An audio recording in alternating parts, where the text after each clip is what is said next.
Cavaliere Rossi, siamo in un punto molto particolare di Corso Venezia, raccontiamo cosa succede. Sì, come Verona Domani siamo qui oggi assieme a denunciare la pericolosità di questa neorotonda. Una rotonda in un'arteria principale per Verona dove c'è il traffico cittadino che ogni giorno scorre in maniera molto importante e dove c'è il grande pericolo di incidenti molto pericolosi. Difatti le corsie che arrivano alla rotonda vanno a restringersi, direi in maniera molto preoccupante, e basterebbero dei minimali interventi da parte dell'amministrazione per rendere sicura la rotonda. Pertanto noi siamo a chiedere all'amministrazione un intervento a breve prima che poi possa succedere qualcosa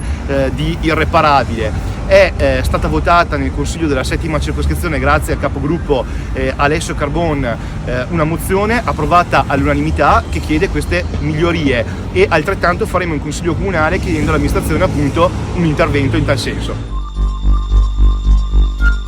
Quello che noi siamo oggi qui a fare è lanciare un grido d'allarme che riguarda questa nuova rotatoria che è stata realizzata nei primi giorni di quest'anno e che nella realtà delle cose risulta molto pericolosa. Ci sono già stati degli incidenti, ci sono dei problemi di restringimento delle carreggiate perché sostanzialmente da 2 corsie nell'effettivo utilizzo si passa a una corsia, mancano le righe che delimitano le 2 corsie all'interno della rotonda e quindi quello che noi chiediamo oggi e che è contenuto anche nella mozione che ho presentato nel Consiglio della settima circoscrizione di martedì scorso ed è stato approvato all'unanimità da tutte le forze politiche è un sopralluogo congiunto sesta e settima circoscrizione assieme agli uffici preposti, ai vigili e a chi per esso per valutare degli interventi di miglioria e soprattutto messa in sicurezza di questa rotatoria prima che succeda qualcosa di molto più grave.